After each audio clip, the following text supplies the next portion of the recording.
மக்களே வணக்கம். இன்றைக்கி வந்து ஒரு ஓன் வாய்ஸ் போடலான்னு நினச்சேன். ரொம்ப நாளாக யோசிச்சுட்டு இருந்து போட முடியல, நான் போடுறேன் இன்றைக்கி.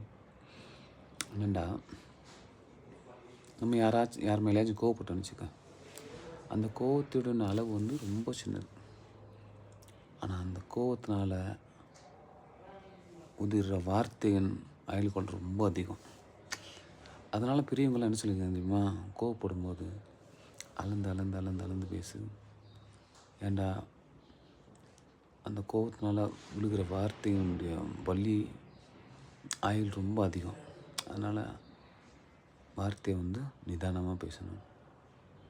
அதனால் எவ்வளோ முடியுமோ அவ்வளோ தொலைக்கு நீங்கள் வந்து அடுத்தவங்கள்ட்ட பேசல, அடுத்தவங்களோட கோவப்படலை, அந்த வார்த்தை நிதானத்தோடு பேசுங்க.